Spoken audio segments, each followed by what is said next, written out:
మరణం ఇది ప్రకృతి నియమం. పుట్టిన ప్రతి ప్రాణి గిట్టక తప్పదు. కానీ ఈ భూమి మీద మరణం లేనివారు కూడా ఉన్నారని మీకు తెలుసా? యుగాలు మారుతున్నా, రాజ్యాలు కూలుతున్నా, కాలం కన్నా వేగంగా ప్రయాణిస్తూ ఇప్పటికీ మన మధ్య సజీవంగా తిరుగుతున్నారు వారే.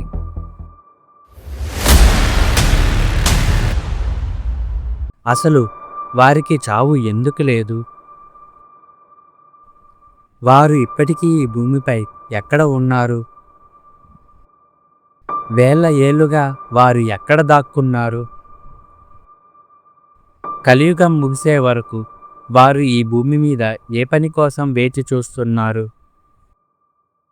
వారికి చిరంజీవత్వం ఎలా సిద్ధించింది? ఈరోజు మన వీడియోలో ఈ రహస్యాలన్నిటినీ విడమార్చి తెలుసుకుందాం. వీడియో చివరి వరకు చూడండి, ఎందుకంటే చివరిలో వీరందరూ కలియుగ అంతంలో ఏకం కాబోతున్న ఆ అద్భుత ఘటన గురించి కూడా తెలుసుకుందాం.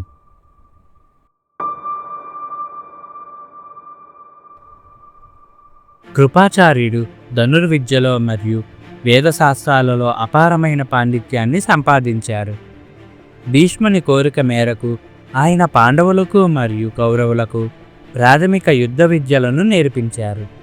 ద్రోణాచార్యుడు వచ్చే వరకు ఆయనే ప్రధాన గురువుగా ఉండేవారు. కురుక్షేత్ర యుద్ధంలో కౌరవుల పక్షాన పోరాడినప్పటికీ ఆయన ఎప్పుడూ ధర్మాన్ని విస్మరించలేదు. ఆయన యుద్ధంలో కూడా తన విధిని, క్షత్రియ ధర్మాన్ని అత్యంత నిబద్ధతతో నిర్వహించారు.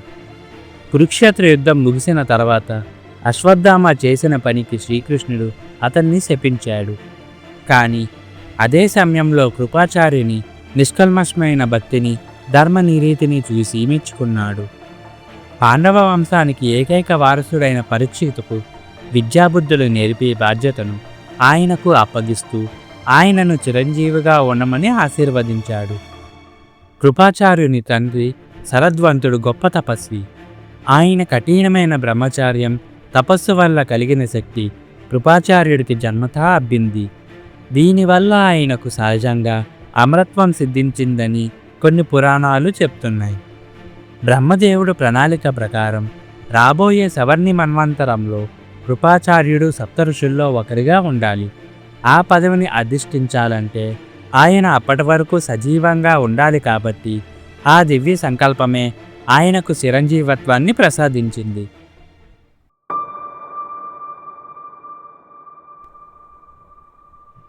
రామాయణ గాథ ప్రకారం విభీష్ణుడు సప్త చిరంజీవుల్లో ఒకరిగా మారడం వెనుక ప్రధానంగా అతని ధర్మనీతి మరియు శ్రీరాముని అనుగ్రహం ఉన్నాయి. విభీష్ణుడు రాముడు తమ్ముడైనప్పటికీ అధర్మాన్ని వ్యతిరేకించి రాముణ్ణి ఆశ్రయించాడు. రావణ సంహారం తర్వాత విభీష్ణుడికి లంకారాజ్య పట్టాభిషేకం చేసే సమయంలో శ్రీరాముడు అతనికి చిరంజీవిగా ఉండే వరాన్ని ప్రసాదించాడు. ఈ భూమి మీద రామనామం మరియు రామాయణ గాథ ఎంతకాలం ప్రాచుర్యంలో ఉంటాయో అంతకాలం విభీష్ణుడు సజీవంగా ఉంటాడని ఆశీర్వదించాడు. రాముడు అతనికి లంకా సామ్రాజ్యాన్ని ఇచ్చి లోకంలో ధర్మాన్ని చేపట్టడానికే చిరంజీవిగా ఉండమని ఆశీర్వదించాడు. రాక్షస కులంలో పుట్టినప్పటికీ విభీష్ణుడు ఎప్పుడూ అధర్మాన్ని సమర్థించలేదు. తన అన్న అయిన రావణుడు చేసిన తప్పులను ఎదిరించి ధర్మపక్షాన నిలబడటమే అతనికి ఈ ఉన్నత స్థాయిని తెచ్చిపెట్టింది. అంతకన్నా ముందు విభీష్ణుడు చేసిన కఠినమైన తపస్సుకు మెచ్చి బ్రహ్మదేవుడు ప్రత్యక్షమైనప్పుడు విభీష్ణుడు నా బుద్ధి ఎల్లప్పుడూ ధర్మం వైపే ఉండాలి అనే వరాన్ని కోరుకున్నాడు. అతని సాత్విక గుణాన్ని మెచ్చిన బ్రహ్మదేవుడు అతనికి అమరత్వాన్ని ప్రసాదించినట్లు కూడా కొన్ని పురాణ కథలు చెప్తున్నాయి.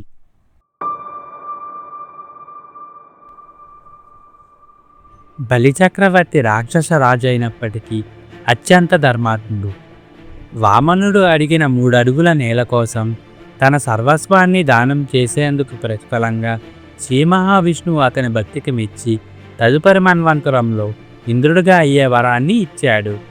అప్పటి వరకు పాతాళ లోకంలో సుతలలో నివసించమని, శ్రీ మహావిష్ణువు స్వయంగా అతని ద్వారపాలకుడిగా ఉంటానని వరమిచ్చాడు. బలిచక్రవర్తిని కేవలం రాక్షసుడిగా చూడలేము. ఆయన ఒక మహార్జున. ప్రతి ఏటా కేరళలో జరుపుకునే ఓణం పండుగ నాడు బలిచక్రవర్తి తన ప్రజలను చూడటానికి పాతాళం నుండి భూమిపైకి వచ్చే రోజని నమ్ముతారు. ఒక రాక్షస రాజును దేవుడిలా చూడటం బలిచక్రవర్తి గొప్పతనానికి నిదర్శనం.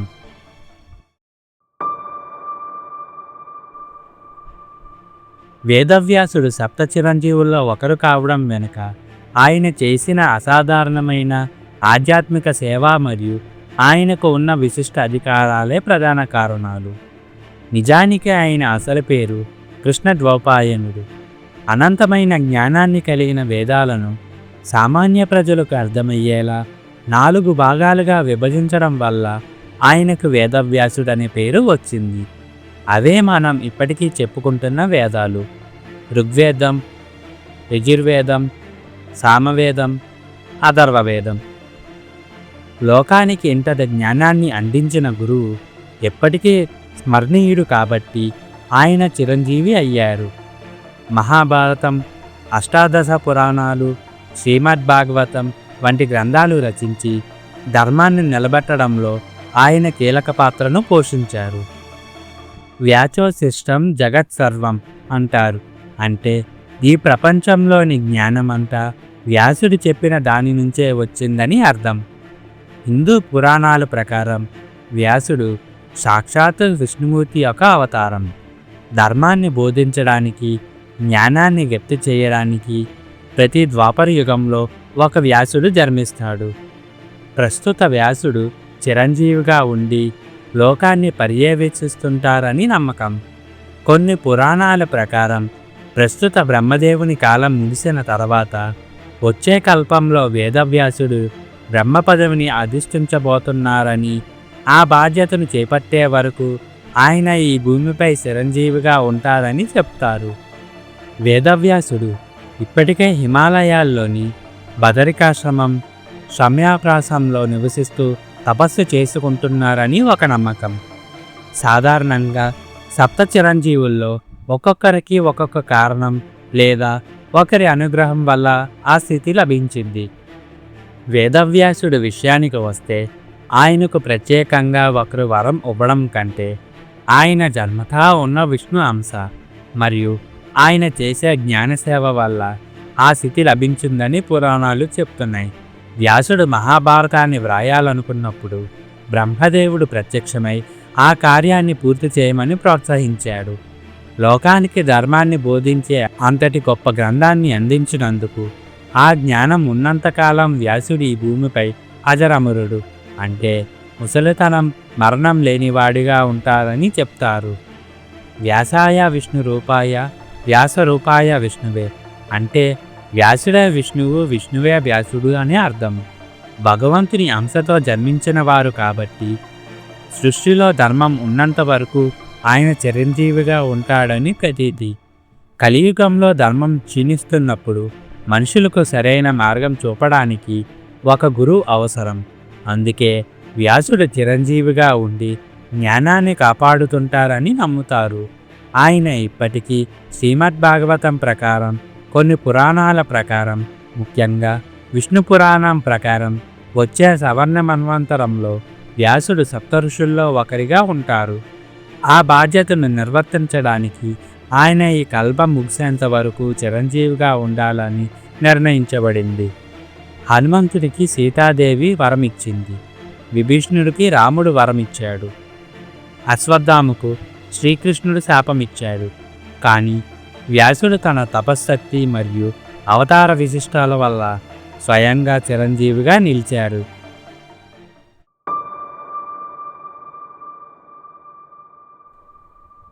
అశ్వత్థామ ద్రోణాచార్యుడు కుమారుడు. ఇతను శివాంశ సంభూతుడు. మహాభారత యుద్ధంలో ఇతను చేసిన ఒక తప్పు అతని జీవితాన్ని శాశ్వత నరకంగా మార్చింది. నిద్రపోతున్న పాండవపుత్రులను సంహరించినందుకు మరియు ఉత్తర గర్భంలో శిశువుపై బ్రహ్మాస్త్రాన్ని ప్రయోగించినందుకు శ్రీకృష్ణుడు ఇతనికి ఒక భయంకరమైన శాపాన్ని ఇచ్చాడు.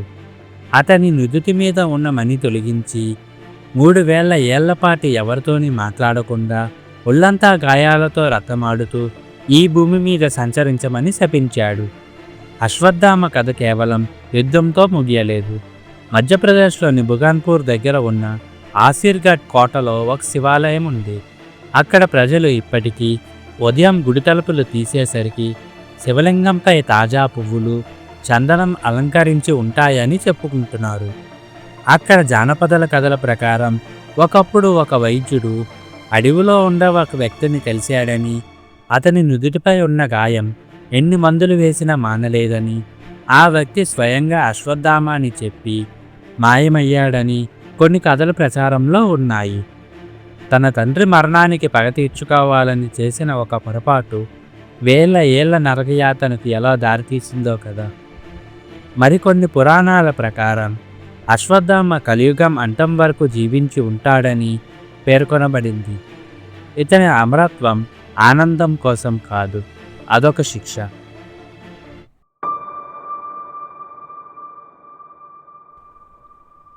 మనందరికీ ఎంతో ఇష్టమైన దైవంలో ఒకరు హనుమంతుడు. హనుమంతుడు లంకకు వెళ్ళి అశోకవనంలో ఉన్న సీతమ్మను కలిసి రాముడు ముద్రికను అందజేస్తాడు. ఆ సమయంలో హనుమంతుడు భక్తికి సాహసానికి మెచ్చిన సీతాదేవి ఆయనను అజరమర అంటే ముసలితనం లేనివాడిగా, మరణం లేనివాడిగా ఉండమని దీవిస్తుంది.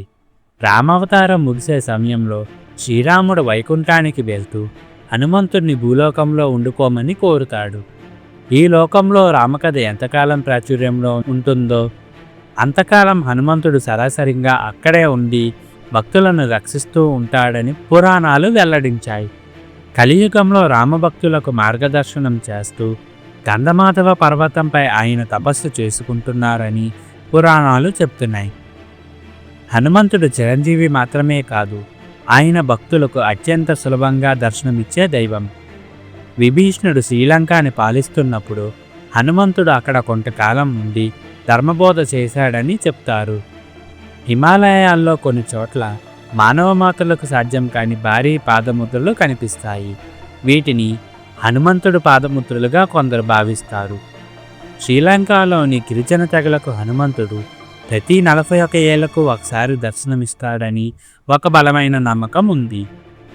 ఎక్కడ రామభజన జరిగినా అక్కడ హనుమ అదృశ్య రూపంలో ఉంటాడనేది మనందరికీ తెలిసిన అక్షర సత్యం.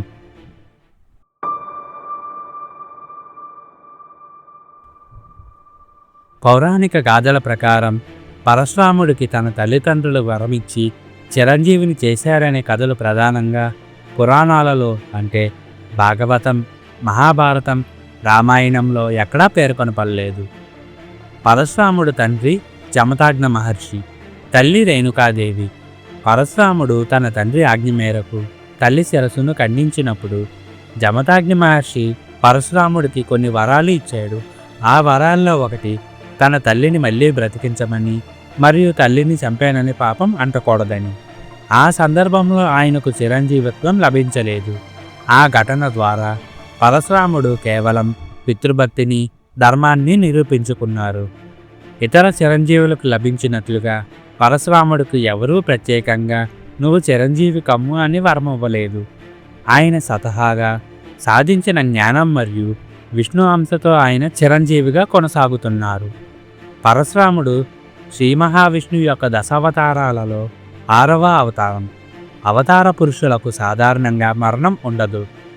ఆయన ధర్మరక్షణార్థం భూమిపై అవతరించారు కాబట్టి తన కార్యసాధన పూర్తి చేసుకున్న తర్వాత ఆయన తపస్సులో ఉండిపోయారు. పరశురాముడు తన అవతార కార్యం దుష్టక్షత్రియ శిక్షణ ముగిసిన తర్వాత తన భూమిని కశ్యప ప్రజాపతికి దానమిచ్చి ఆపై మహేంద్రగిరి పర్వతంపై ఏకాంతంగా కఠిన తపస్సు ప్రారంభించారు. ఇప్పటికీ ఆయన అక్కడ తపస్సు చేసుకుంటున్నారని పురాణాలు వెల్లడించాయి. కృపాచార్యుని మాదిరిగానే పరశురాముడు కూడా రాబోయే మన్వంతరంలో సప్త ఋషుల్లో ఒకరిగా ఉంటారు. భవిష్యత్తులో జరగబోయే కల్కి అవతారానికి పరశురాముడే గురువుగా ఉంటారని, కల్కికి యుద్ధ విద్యలను నేర్పే బాధ్యత ఆయనే తీసుకుంటారని పురాణాలు చెప్తున్నాయి. ఈ దివ్యమైన బాధ్యత కోసం ఆయన చిరంజీవిగా ఉండటం అవసరం. చాలామందికి పరశురాముడికి రాముడికి జరిగిన సంవాదం తర్వాత ఆయన శక్తులు రాముడికి చేరినట్లు తెలుసు. కానీ పరశురాముడు తన శక్తులను రాముడికి ఇచ్చి ఒక సామాన్య తపస్విగా మారినా ఆయనకు ఉన్న అమరత్వం ఏమాత్రం చెక్కుచెదరలేదు. ఆయన ఈ భూమిపై ధర్మానికి ఎప్పుడు ఆపద వచ్చినా మార్గనిర్దేశం చేసే ఒక నిత్య సజీవ శక్తిగా నిలిచిపోయారు. పరశురాముడు కేవలం ఒక యోగి మాత్రమే కాదు, సృష్టిలో ధర్మాన్ని రక్షించే ఒక శాశ్వత శక్తి.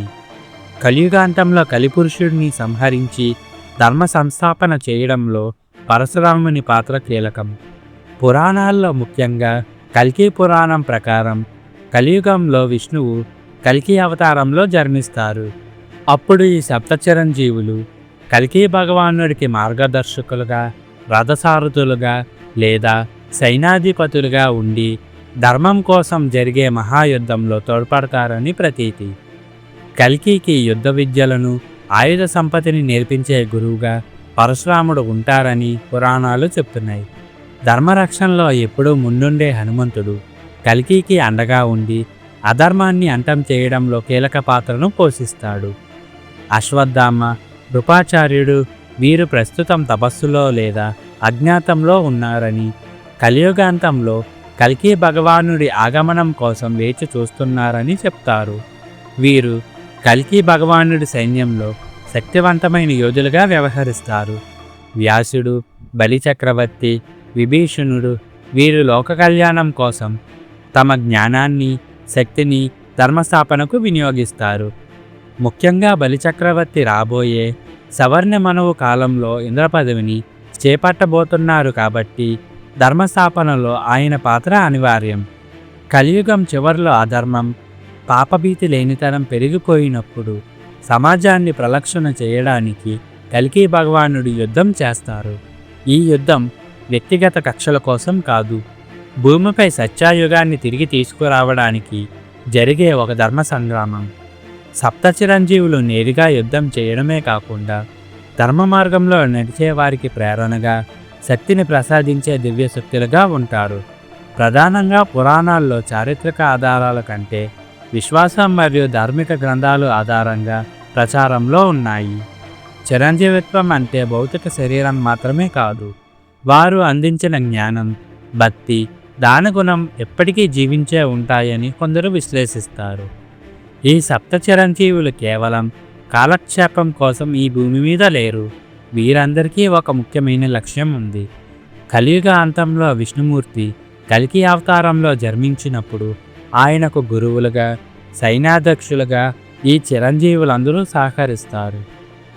మరణం లేని 7 వ్యక్తులు మన సంస్కృతికి, ధర్మానికి కాపలాదారులు. వీరి గురించి వినడం వల్ల మనలో కూడా ధర్మబద్ధమైన ఆలోచనలు కలుగుతాయి. ఈ వీడియో మీకు నచ్చితే లైక్ చేయండి, షేర్ చేయండి.